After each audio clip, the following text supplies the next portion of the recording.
자, 오늘 하나님께서 우리에게 감사할 수 있는 축복과 능력이라는 제목으로 말씀을 주셨습니다. 제가 주일학교 전도사를 할 때였는데요. 이 설교를 이제 밤에 준비를 하고 그 다음에 그걸 PPT로 만들고 그리고 막 묵상을 하다가 막 은혜를 받은 부분이 너무 감사하고 그거를 가서 이제 주일날 설교할 때 드디어 이제 주일학교 성가대도 하고 막 이렇게 해서 이제 드디어 설교하는 시간이 돼서 지금처럼 딱 나와서 설교를 시작하는데 주일학교잖아요. 네. 설교를 하는데요. 꼭 꼬투리를 잡는 애가 있었어요.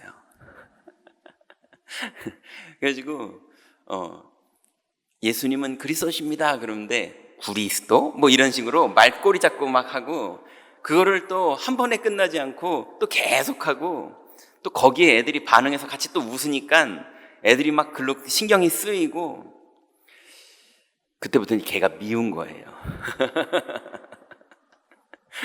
설교하다 애랑 기싸움을 해요.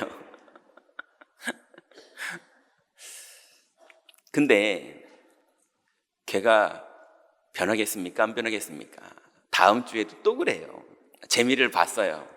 교회를 그 재미로 오는 것 같아요. 그 다음 주도 또 그래요. 그러니까 한 4주 지나니까요. 설교 준비하는데 그 놈이 떠올라요.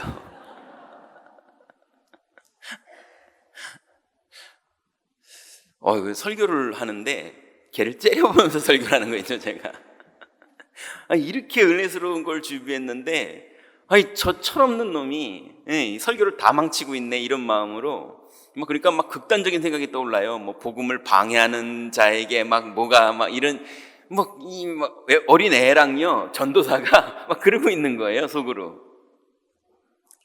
이제 그렇게 몇 주간을 시달리다가 어느 날 하나님 은혜로 내가 왜 이러고 있지? 이걸 몇 주 만에 생각을 하게 됐다니까요. 내가 왜 이러지? 내가 왜 애랑 싸우지? 내가 왜 진짜로 걔가 밉지? 뭐 이렇게까지 갔다가 그러다가 생각을 해봤더니 아니 지금 예배를 잘 듣고 말씀을 잘 듣는 애들 90명이 있는데 한 100명씩 예배를 드렸거든요. 근데 그 아이 하나와 거기에 선동된 아이들 몇 명, 얘네들 때문에 내가 90명, 말씀을 듣는 90명이 보이지도 않네. 설교 준비를 하는데 한 4주 지나니까요. 걔네들을 타겟으로 설교를 준비하고 있는 거예요. 제가 그러고 있더라니까요. 그런데 설교를 듣는 아이들 90명을 생각하면서 제 눈이 실제로 설교할 때 이게 누군가를 자꾸 보게 되잖아요. 근데 걔를 보던 제가 그 이후로부터 말씀을 듣는 애가 보이는 눈으로 바뀌어버렸어요. 말씀을 듣는 애를 보는 눈으로 바뀌었는데요. 나중에 영적 분위기가 어떻게 바뀌었냐면 아이들 이렇게 자기 장래 희망 이런 거 적는 그런 이제 프로그램을 했었는데 그때 장래 희망이 전도사인 애들이 되게 많이 나왔어요. 장래 희망이 목사도 아니고 선교사도 아니고 장래 희망이 전도사예요. 그만큼 복음 전하는데 아이들이랑 소통되고 또 하나님이 은혜 주신 게 전달되고 이런 저도 너무 감사하고 기쁘고 그리고 나서 그 말썽꾸러기들은 어떻게 됐느냐? 얘네들이 대학부까지 올라갔는데 사명자들로 교회 영적 분위기를 붙잡는 애들로 딱 하나님께 쓰임받고 있더라고요. 똑같은 환경은 하나도 안 바뀌었거든요. 그런데 제가 바뀌었거든요. 미움에서 오히려 이런 감사한 게 있었는데 내가 못 보고 있었구나를 오히려 그 친구 덕에 이제 제가 보게 된 거죠. 한 번은 제 옆에서 늘 저를 도우면서 같이 일했던 분인데 이분이 너무 저랑 안 맞는 부분이 있는 거예요. 너무 저를 돕는 분이라 가까이 있는데 너무 저랑 안 맞아요. 그래서 그 안 맞는 부분에는 제가 욱하고 화가 올라올 정도로, 화가 올라오니까 이 사람을 내 옆에 있지 못하게 할까? 이렇게 생각이 들 정도로 이게 너무 심하게 올라오게 만드는 일들을 잘 하다가 그렇게 자꾸 그러는 거예요. 그러니까 저랑 좀 수준이 안 맞아요. 그래서 너무 힘든 거예요. 근데 이분을 어떻게 제 곁에서 떠나게 하려니 또 너무 귀한 부분이 있어서 아쉽고, 근데 또 옆에 두자니 너무 신경 쓰일 일들이 많아서 싫고, 이게 같이 있는 거예요. 그러다가 하나님이 저에게 너만 구원받은 게 아니라 그 사람도 구원받았다. 너만 내 아들이 아니라 그 사람도 내 아들이다. 이러시는 거예요. 그러고 보니까 목사 입장에서 그 평신도를 볼 때, 아니 성령께서 이 사람 안에 내주하시고 이 사람도 인도하시고 이 사람에게도 역사하시는데, 그래서 저는 실수했고 문제를 터뜨렸고 근데도 주님이 잠잠하게 넘어가게 해주시면 감사하네, 은혜네 이러는데, 그 사람이 조금 뭐 잘못하면 그건 제가 은혜로 못 넘어가는 모습이었거든요. 그래서 제 요구 조건에 그 사람을 맞추지 않고 그 사람 인생이 성령의 인도를 받으면서 성장해가는 그 사람 인생으로, 하나님이 사랑하는 사람으로 관점을 바꿔서 봤더니 그 사람이 계속 성장해 가는 거예요. 그 성장해 가니까 성장하는 모습을 제가 칭찬하게 됐어요. 왜냐하면 성장하는 게 너무 귀하니까.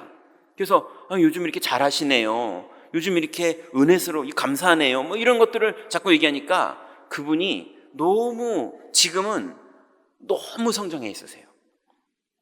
귀하게 쓰임받고 있고 되게 자부심도 있고 자기 옛날 모습을 기억도 못하는 것 같아요. 제 생각엔 기억이 아니라 인지를 못하시는 것 같아요. 그런데 너무 감사하게 수준 있게 쓰임받고 계세요. 그래서 이 감사할 수 있다는 것, 또 감사하지 못할 만한 상황에 빠져서 내가 생각이 사로잡혀 있다는 것, 이 두 가지 사이에서 우리가 어떤 길을 가야 되는지 너무 하나님께서는 선명하게 오늘 우리에게 답을 주셨습니다. 왜 그러냐면 감사는 환경을 바꾸는 시작이에요. 여러분, 어떤 난감한 상황에 처했던지, 어떤 억울한 상황에 처했던지, 어떤 절망과 멸망의 현실적인 상황에 처했던지, 여러분, 거기에서 환경이 바뀌면 감사가 나오는 것이 아니라 감사가 나온 거대로 환경이 바뀝니다. 그게 10년이 걸리는 사람도 있고 5년이 걸리는 사람도 있고 1시간 만에 바뀌는 사람도 있고 1초 만에 바뀌는 사람도 있는데요, 감사하는 어머니 한 명이 있는 집이 바뀌기 시작합니다. 감사하는 사장님이 있는 집, 감사하는 부장님이 있는 회사, 감사하는 장로님이 있는 교회, 감사하는 담임 목사가 있는 교회, 거기서부터 그 현장은 바뀌기 시작합니다. 그러니 감사는 환경이 바뀌는 시작이에요. 또 감사는 하나님의 나라가 임하는 통로입니다. 그래서 아침에 감사한 것, 이거를 고백해서 나는 감사하다, 이걸 고백하는데요, 하나님 나라가 거기 임해요. 또 아침에 일어나서 감사한 사람들을 생각하는데 거기 하나님 나라가 임해요. 그 감사를 가지고 있는 사람이 감사를 가지고 현장을 나갈 때 거기 하나님 나라가 임합니다. 그러니 이거는 제 얘기예요. 저는 아침에 일어나서 그냥 바쁘다 바빠 이렇게 움직여 본 날들도 있었고요, 아침에 일어나서 하나님 은혜로 하나님이 내게 주신 신분과 권세가 너무 감사하고, 또 하나님이 내게 붙여주신 우리 임마누엘 경인교회 모든 성도님들 한 분 한 분이 너무 소중하고 감사해서 이분들을 다 생각나는 대로 기도하고 이분들의 현장에 하나님 나라가 임하도록 기도할 수 있는 담임 목사인 게, 그 상태가 감사해서 감사하잖아요. 그 감사를 가지고 현장을 갔는데 그 현장에 하나님의 나라가 이루어져 있어요. 그러니 여러분, 여러분의 직장, 여러분의 현장, 여러분의 사람, 여러분의 현실, 이 안에서 아침에 일어났는데 하나님이 주신 것이 감사하고, 여러분의 상황과 주변에 있는 사람들 중에 하나님의 계획 속에 있는 모든 사람들이 다 감사하고, 그 감사를 가지고 현장을 나가면 다릅니다. 반드시 하나님의 나라가 임하는 통로의 역할을 감사가 해요. 그리고 여러분, 이 감사는요, 해본 사람만 아는데요, 이 감사는 인간의 계산을 넘어서는 최고의 축복이에요. 이게 무슨 말이냐? 여러분, 이 땅의 많은 행위와 많은 마음가짐은 동기가 있어요. 그래서 이렇게 행동을 하면 이런 반응이 오겠지, 이렇게 말을 하면 이런 대답이 오겠지, 내가 이렇게 인상을 쓰면 저 사람이 무서워하겠지, 내가 이렇게 웃으면 저 사람이 좋아하겠지, 이런 반응을 보면서 상호작용을 하느라고 뭘 하는 겁니다. 근데 감사는요, 결론이에요. 감사는 동기가 없어요. 감사는 감사로 끝이에요. 그러니 인간의 계산이 없어요. 요구하는 게 없어요. 감사는 기대하는 것도 없어요. 그냥 감사한 거예요. 그냥 부모님께 감사하고, 그냥 자녀에게 감사하고, 그냥 하나님께 감사하고, 그냥 감사가 결론이에요. 신기하게 아무 동기가 없이 인간의 계산을 넘어서는 최고의 축복이 감사하는 상태인데, 신기하게 감사만 했는데 열매가 맺어져요. 아무것도 원하지 않는데 열매가 맺어져요. 너무 귀한 하나님의 선물이 감사합니다. 근데 온통 현장 세상은 오늘 장로님 기도하신 것처럼 감사가 아니에요. 우울증이 너무 많아요. 공황이 너무 많아요. 그리고 일주일 내도록 망상에 사로잡혀 있는 분들이 너무 많아요. 망할까봐 이러지, 잘못될까봐 이러지, 틀릴까봐 이러지, 온통 망상을 근거로 뭘 열심히 해요. 근데 여러분, 구원받은 성도들은 감사할 때 아무 동기도 없고 목적도 없고 계산도 없는데 열매가 맺어지는 시작이 감사에서부터 나옵니다. 자, 그러면 본론입니다. 이 감사는 이런 축복만 가지고 있는 것이 아니라 감사에는 능력이 있습니다. 오늘 우리가 읽은 본문에 보니까 감사로 제사를 드리는 자가 나를 영화롭게 하나니, 하나님을 말하는 거죠.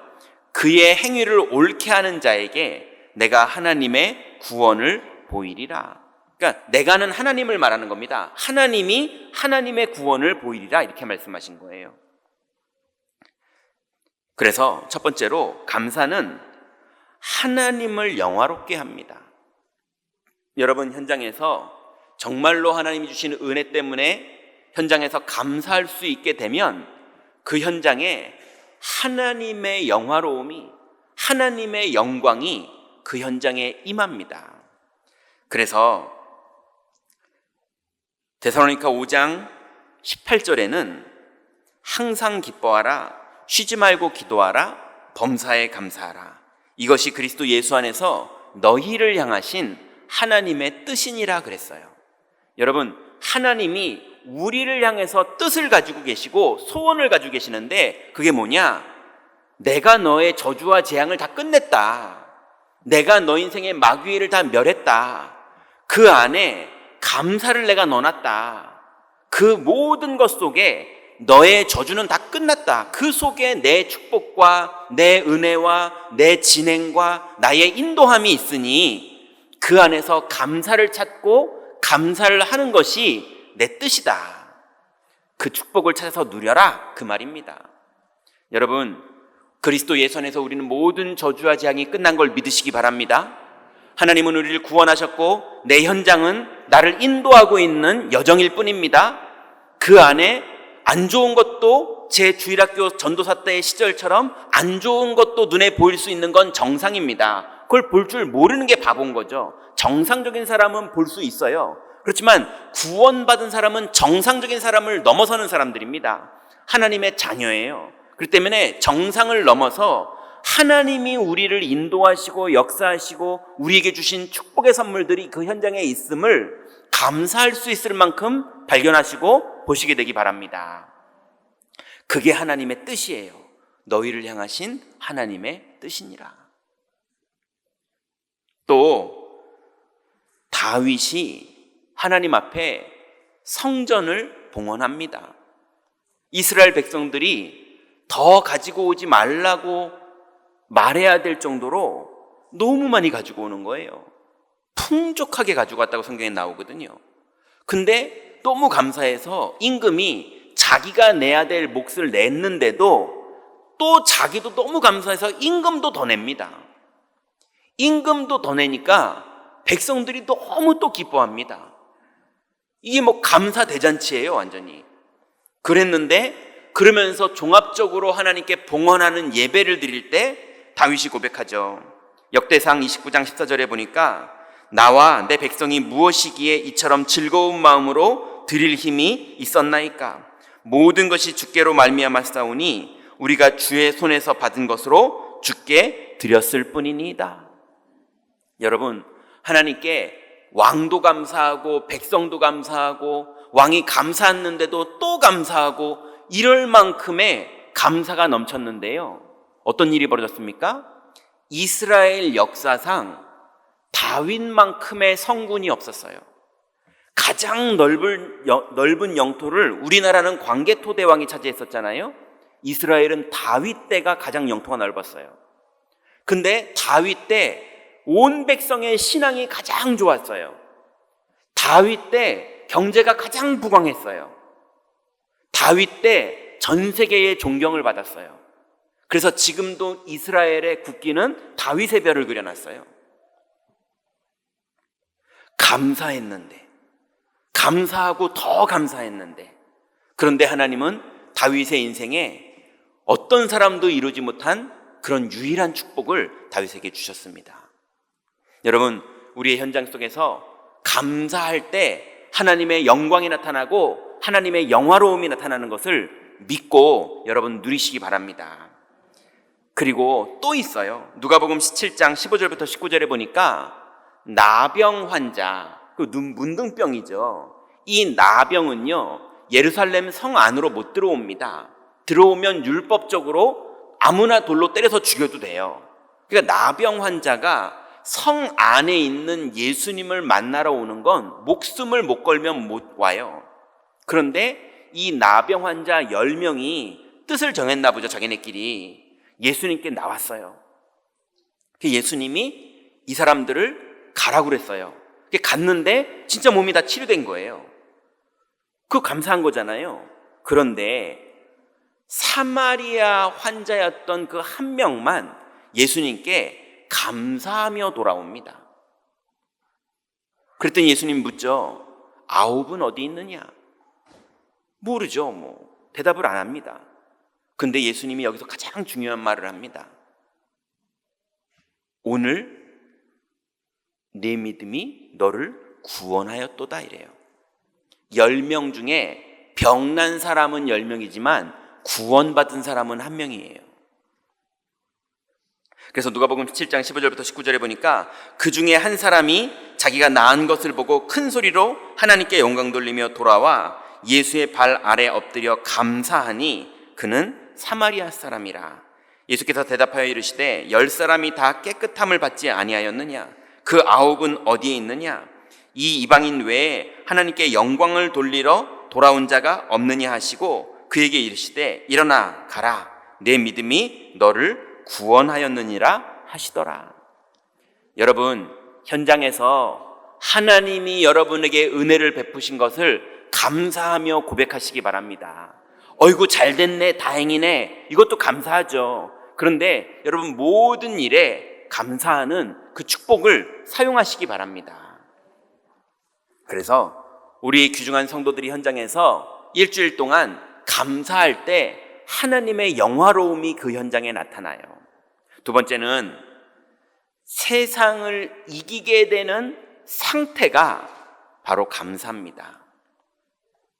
오늘 우리가 읽었던 본문 중반절에 보면 그의 행위를 옳게 하는 자에게 그랬어요. 우리가 현장에서 믿음의 행위, 감사의 행위를 옳게 마음먹거나 선택하거나 말하거나 행동할 때 여러분 그 현장에 반드시 세상을 이기는 하나님의 능력이 나타납니다.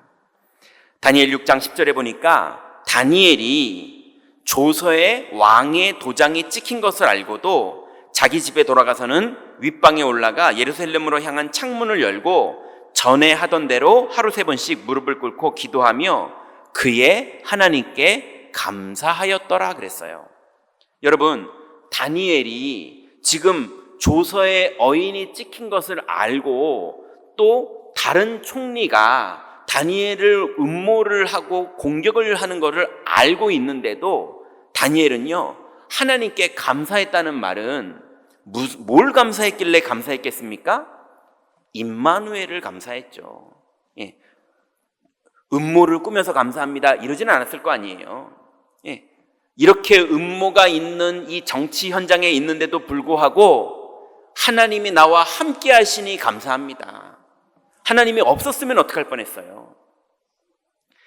그랬는데 오히려 여러분 잘 아시는 것처럼 세상을 완전히 이기는 열매들이 다니엘에게 나타납니다. 또 바울이 복음 전하다가 저 많은 귀신 들린 여종을 치료해 줬죠. 그랬더니 그 여자 아이를 데리고 이득을 취하던 자들이 바울을 고발했죠. 그래서 바울이 감옥에 들어가서 맞게 됐죠. 바울은 이미 로마 시민권과 법률을 너무 잘 알고 있기 때문에 자기가 그걸 꺼내면 된다는 걸 알고 있어요.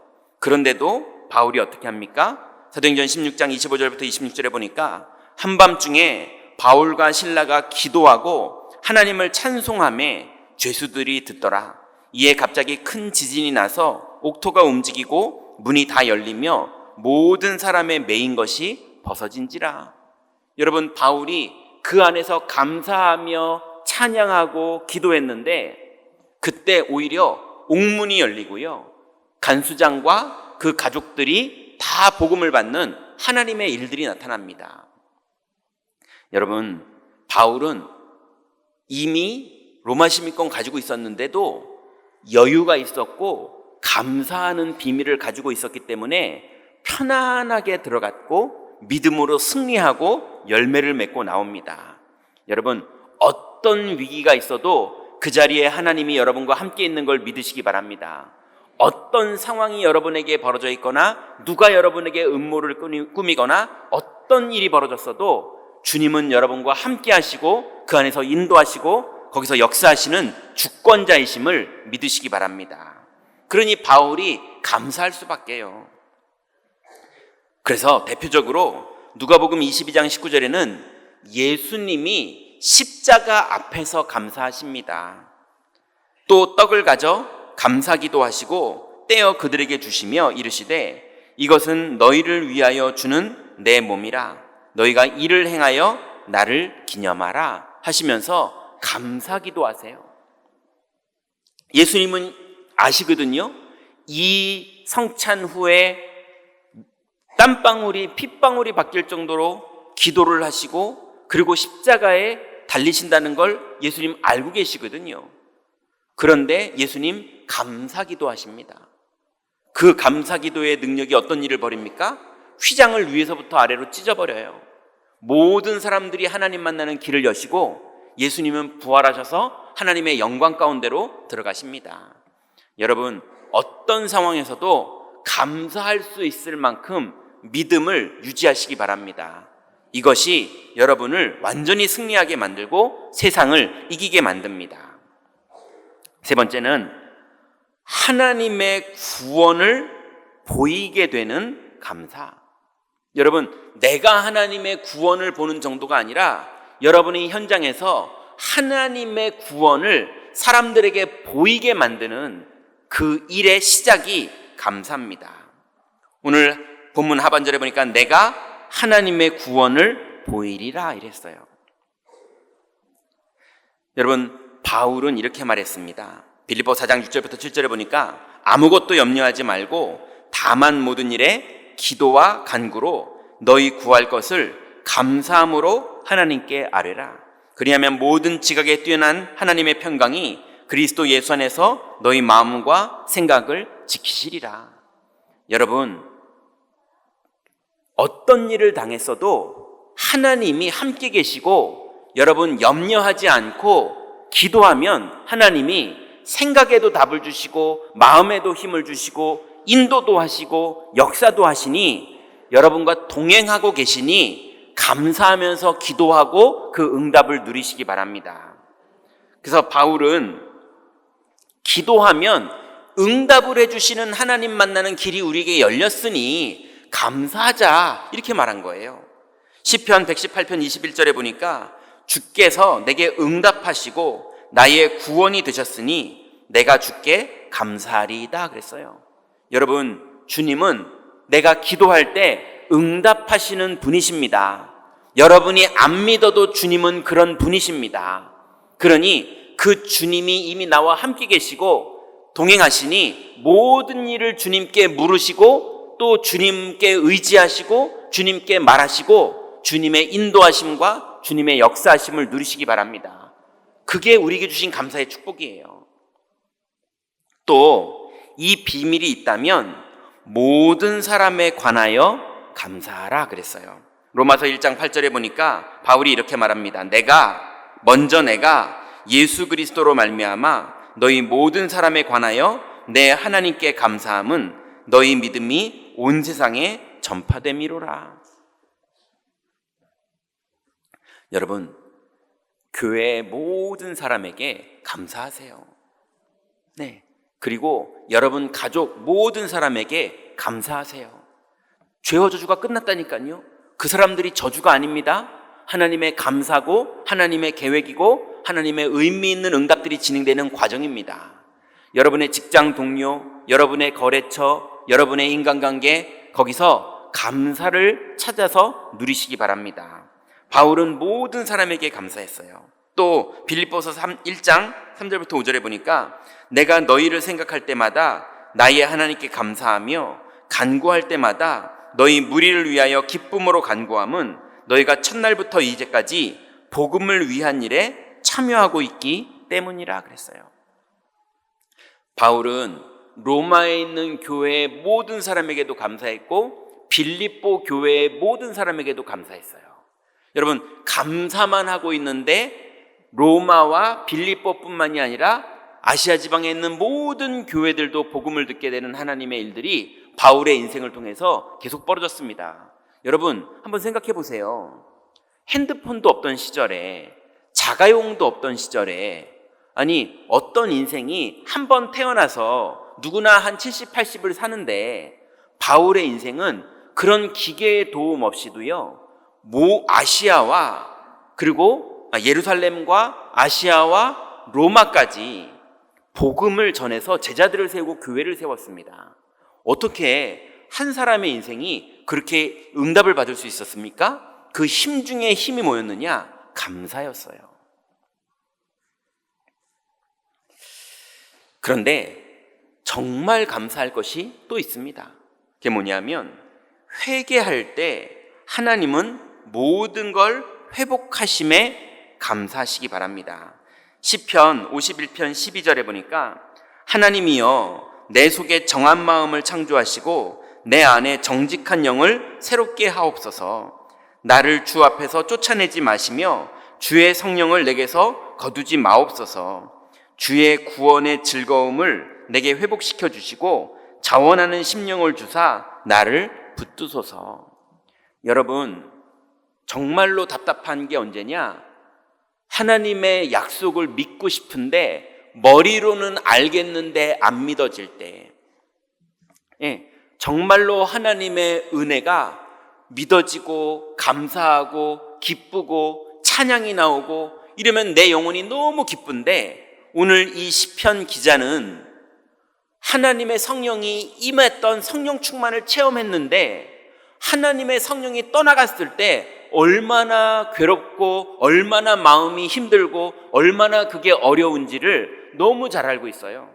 그래서 내 속에 정한 마음을 창조하시고 내 안에 정직한 영을 새롭게 하시고 나를 주 앞에서 쫓아내지 마시고 주의 성령을 내게서 거두지 마옵소서, 이렇게 말합니다.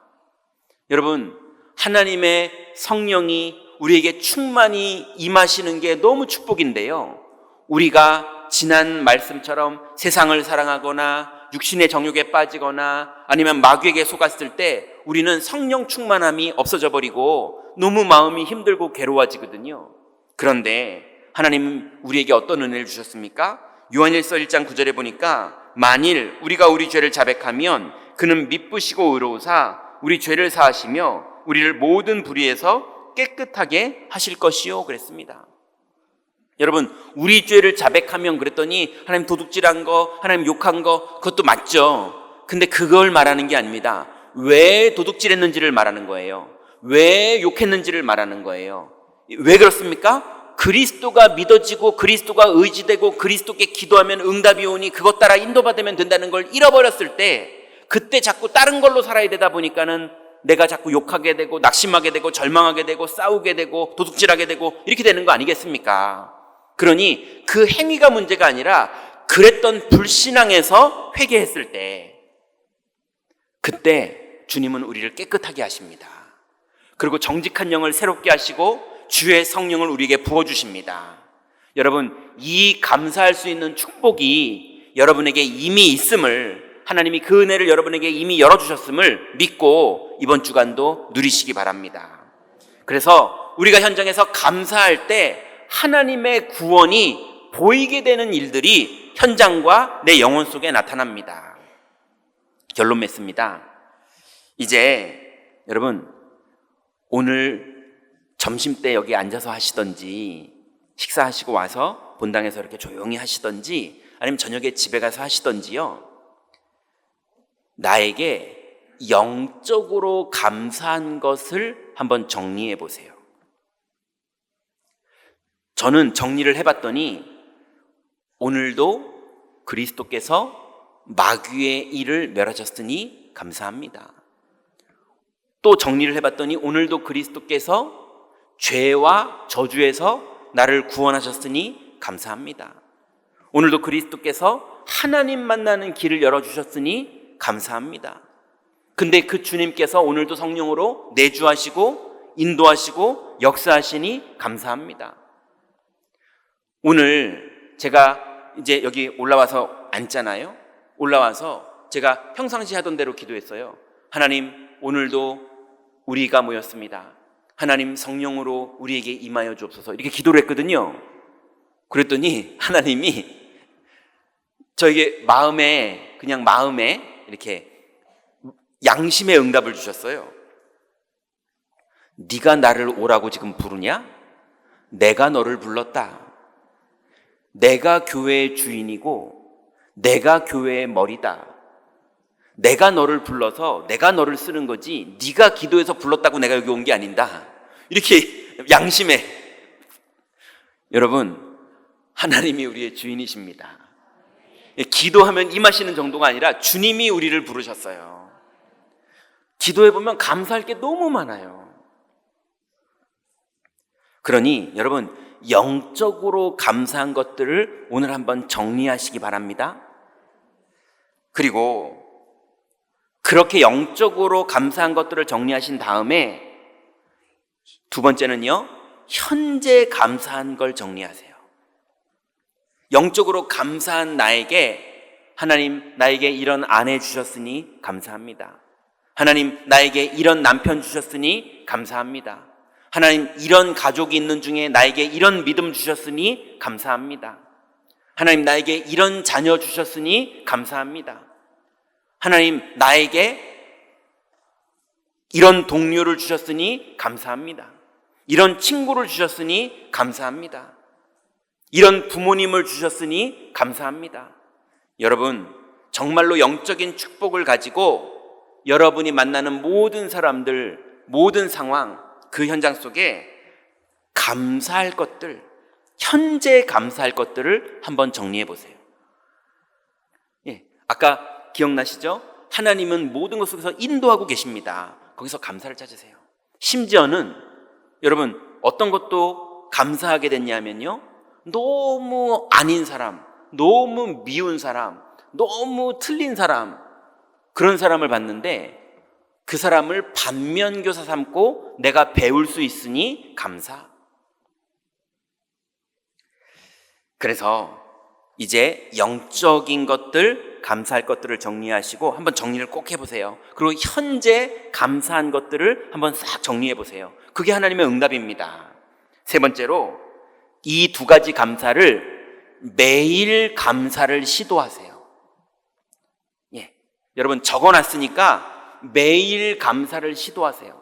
저는 제 핸드폰 메모장에 제가 뒤에 나가서 악수하면서 만나는 모든 분들, 만나는 중에 이름 모르는 분들은 이름을 여쭤보고 그분들 이름을 적어놓습니다. 그리고 메모장에 또 적어놔요. 왜냐하면 제가 아침마다 이분들을 다 이름 부르면서 기도하거든요. 기도할 때마다 너무 감사해요.